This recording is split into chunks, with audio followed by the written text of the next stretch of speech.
오늘 성경 말씀은 빌립보서 4장 6절에서 7절입니다. 하늘을 보시면서 하늘이 무너지면 어떻게 하나 하며 걱정을 해본 적이 있으십니까? 아마 없으실 것입니다. 그런데 이러한 걱정을 했던 사람이 옛날 중국의 기라고 하는 나라에 있었다고 합니다. 그 사람은 하늘이 무너지면 어떻게 하지? 라는 걱정에 사로잡혀서 잠도 자지 못하고 염려하다가 스트레스로 죽었다고 합니다. 우리가 쓸데없는 걱정을 말할 때 기우라고 하는 한자어를 쓰는데 이 이야기에서 유래되었다고 합니다. 그런데 모든 사람들은 이 정도는 아니지만 각자 나름대로 여러 가지 염려를 가지고 살아갑니다. 즉 아무 염려 없이 살아가는 사람은 없습니다. 무엇을 먹고 마실까로부터 시작해서 돈을 벌고 자녀를 양육하고 은퇴한 후에는 어떻게 살아야 하는가 등등의 문제들이 염려로 다가올 때가 많이 있습니다. 특별히 오늘날에는 여러 가지 사건 사고로 인해 혹은 내 의지와 상관없이 닥치는 전쟁이나 자연재앙으로 인한 많은 염려 속에 살아갑니다.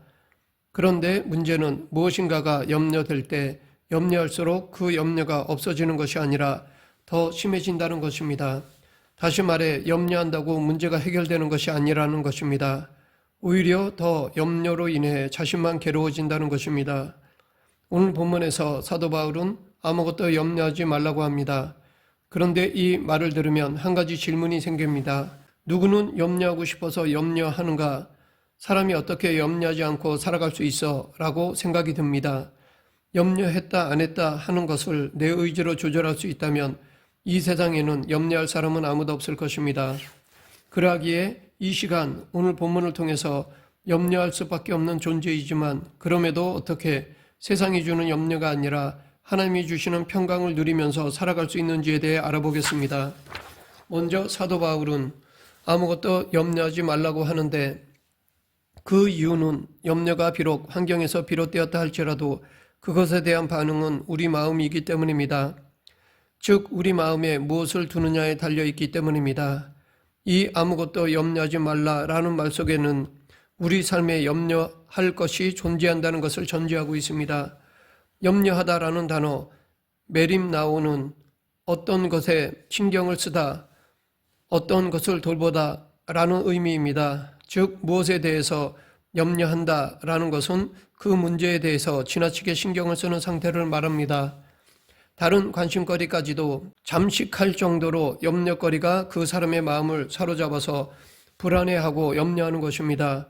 그래서 동일한 염려거리가 있어도 어떤 분은 그것을 마음에 담아두지 않기 때문에 염려하지 않고 살아가지만 어떤 분은 그것에 집착해서 신경 쓰므로 염려에 빠지기도 합니다.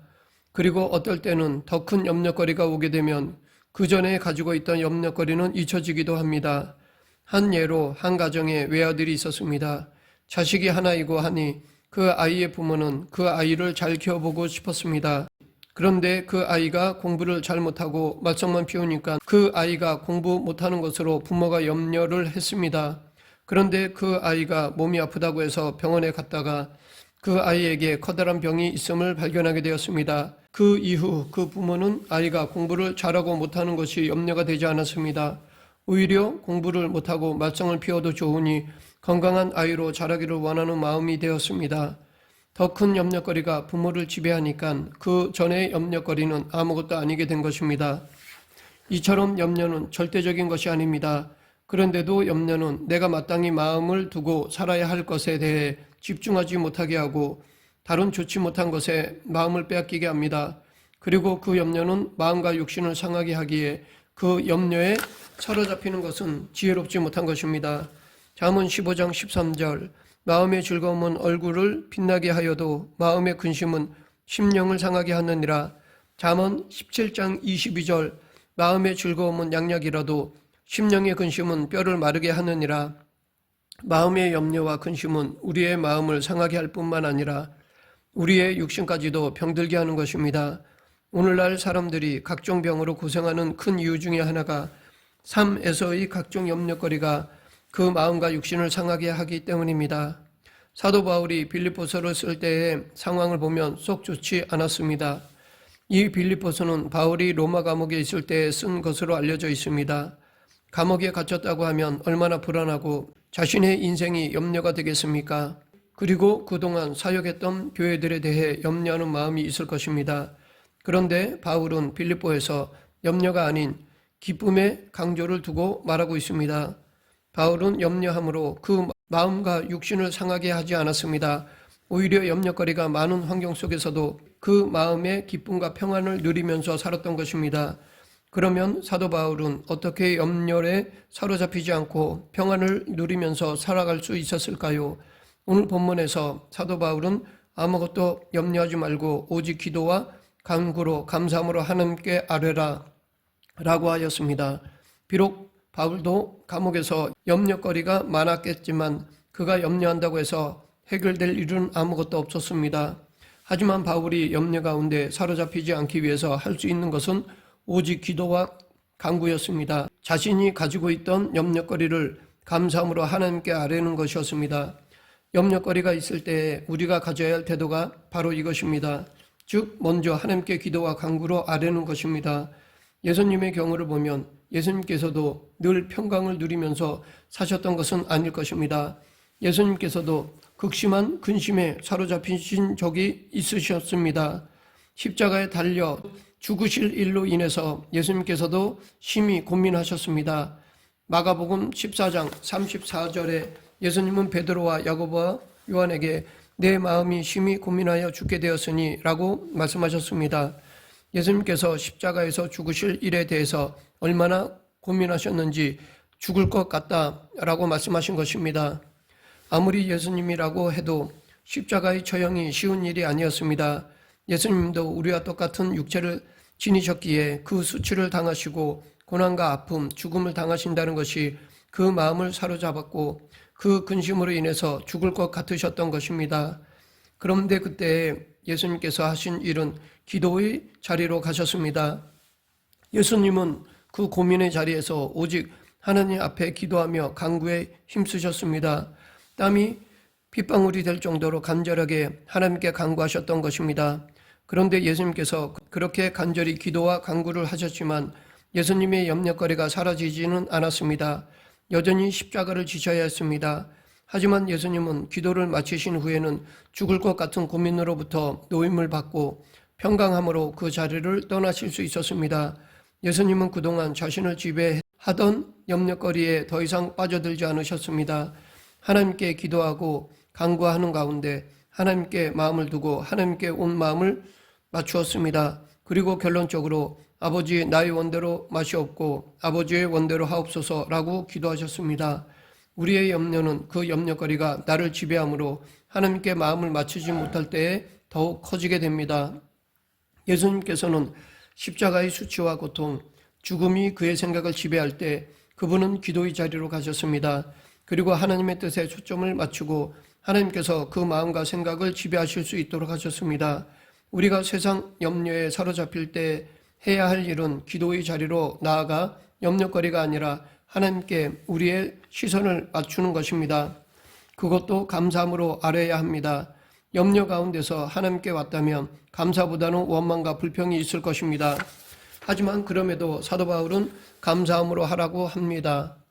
그 이유는 하나님의 선하심을 믿기 때문입니다. 우리도 하나님의 선하심을 굳건히 믿으면 감사할 수 있습니다. 비록 염려거리가 내 삶 속에 있다고 할지라도 그 일을 통해서 하나님의 선하신 뜻이 이루어짐을 믿기 때문에 감사함으로 기도하고 간구할 수 있는 것입니다. 그러면 이렇게 우리가 염려 가운데 하나님 앞에 기도하며 나아갈 때 하나님께서 어떻게 응답해 주십니까? 7절 그리하면 모든 지각에 뛰어난 하나님의 평강이 그리스도 예수 안에서 너희 마음과 생각을 지키시리라. 여기서 지키신다라는 말의 의미는 호위하신다라는 뜻입니다. 이것은 그 당시 로마 군대가 외부의 공격으로부터 지켜주는 모습을 연상시키는 단어로서 하나님께서 우리를 염려로부터 지키셔서 하나님의 평강을 누리게 하시겠다는 뜻입니다.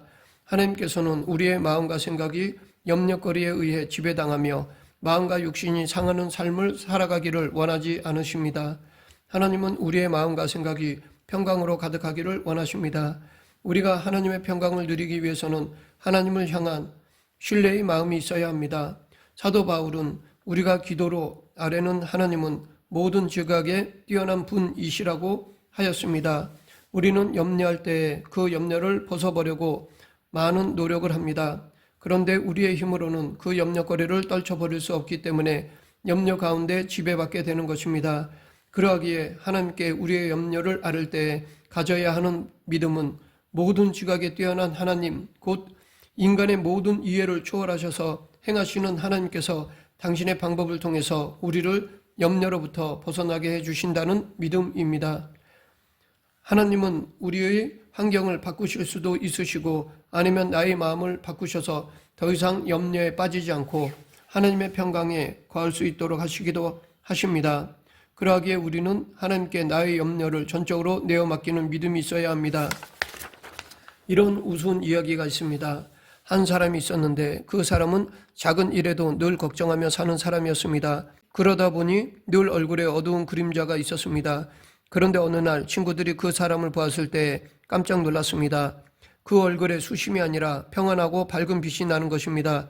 그래서 친구들이 그 사람에게 어떻게 된 일이냐고 물었습니다. 그랬더니 그 친구가 말하기를 나를 위해서 대신 걱정해 줄 사람을 고용했다라고 하는 것이었습니다. 친구들이 어떻게 그런 사람을 찾았는지라고 묻자 어렵지 않았어. 신문에 내 대신 걱정을 해주면 하루에 $1,000를 주겠다고 광고를 내니까 쉽게 구할 수 있었어. 친구들이 의아해하면서 다시 아니 자네가 그만한 돈을 지불할 정도로 부자가 아닌데 어떻게 하려고 그러는가 라고 물으니까 그 사람이 그것은 더 이상 내가 걱정할 것이 아니라 그 사람이 걱정해야 할 거리지 라고 말하며 웃더라는 이야기입니다. 누군가가 우리의 모든 염려거리를 대신 책임져 준다고 한다면 얼마나 좋을까요? 그런데 이를 자청하신 분이 있는데 그분이 바로 하나님이십니다. 하나님은 우리에게 오늘 본문에서 아무것도 염려하지 말고 오직 모든 일에 기도와 간구로 너희 구할 것을 감사함으로 당신께 아뢰라고 하셨습니다. 그러면 모든 지각에 뛰어난 당신의 평강이 우리의 마음과 생각을 지켜주신다고 하셨습니다. 우리는 살아가면서 자기 앞에 닥친 문제로 인해 염려할 때가 있습니다. 그럴 때 하나님 앞에 그 문제를 내려놓고 해결해 주시기를 기도하지만 상황은 바뀌지 않고 여전히 염려가 될 때가 있습니다. 그럴 때 우리는 더욱 자기를 부인해야 할 것입니다. 오늘 본문에서 사도 바울은 모든 일을 하나님께 아뢰라고 하였습니다. 우리는 우리의 모든 것을 하나님께 맡겨드려야 합니다. 어떤 것은 하나님께 맡겨드리고 내 마음대로 하고 싶은 것은 내가 맡아서 하고가 아닙니다. 이것은 제가 알아서 할 테니 하나님은 간섭하지 마시고 제가 부탁드리는 것만 해달라고 하는 것과 같습니다. 이것은 마치 하나님을 자기의 도깨비 방망이 취급하는 것입니다. 하나님은 우리가 당신을 신뢰하고 전적으로 의존하며 삶의 모든 것을 맡기길 원하십니다. 마태복음 7장 11절에서 예수님은 하나님에 대해서 너희가 악한 자라도 좋은 것으로 자식에게 줄 알거든 하물며 하늘에 계신 너희 아버지께서 구하는 자에게 좋은 것으로 주시지 않겠느냐라고 말씀하셨습니다. 우리는 하나님께서 책임져 주시는 하나님의 자녀입니다. 하나님은 우리에게 좋은 것으로 주시려고 하시는 아버지이십니다. 때로 우리가 간구하는 것이 이루어지지 않는다고 해서 염려에 빠질 필요가 없습니다. 하나님은 우리가 구하는 것을 그대로 주시는 분이 아니라 우리가 구하는 것보다 더 선하고 의로운 것을 주시는 분이십니다. 그러하기에 우리는 하나님께서 우리에게 가장 좋은 것으로 공급해 주심을 믿고 하나님께 내 삶을 맡길 때에 하나님께서 주시는 참 평강이 우리 가운데 누려지는 것입니다. 하나님은 당신 스스로 우리의 염려를 맡아주시고 당신의 평강을 주시기를 원하십니다. 그러하기에 지금 나를 지배하는 세상에 염려가 있다면 하나님께 기도와 간구로 아뢰어야 할 것입니다. 우주 만물을 다스리시며 생사와 화복을 주관하시는 하나님에게 우리의 염려거리는 아무것도 아닙니다. 우리가 하나님께 아뢰며 나의 모든 염려를 전적으로 맡겨드릴 때 하나님께서는 우리의 마음과 생각을 평강으로 지켜주십니다. 우리는 우리의 삶에서 염려가 발생될 때 오히려 그 염려를 하나님을 독대하는 기회로 삼아야 할 것입니다. 염려가 하나님을 더 의존하고 더 붙잡는 기회로 삼아야 할 것입니다. 말씀을 맺겠습니다. 우리는 개인적인 문제나 사회적인 문제로 인해 염려거리가 끊이지 않습니다. 사람들은 이러한 염려거리로 그 마음이 지배를 받아서 염려와 불안 속에서 살아가곤 합니다. 그러나 하나님은 우리가 염려 가운데 고통스러워하는 것을 원치 않으십니다. 그래서 우리에게 염려하지 않는 방법을 주셨습니다. 그것이 바로 기도입니다. 기도를 통해 나의 모든 것을 전적으로 하나님께 맡길 때 우리는 모든 지각에 뛰어난 하나님의 평강을 누릴 수 있습니다. 이 평강을 누리며 살아가는 우리 모두가 되길 간절히 축원합니다. 기도하겠습니다. 사랑과 은혜가 풍성하지 하나님 아버지, 내 의지와 상관없이 닥치는 여러 염려거리를 하나님 앞에 내려놓고 전적으로 하나님만 의존하는 그리스도인이 되게 하여 주시옵소서. 예수님 이름으로 기도드립니다. 아멘.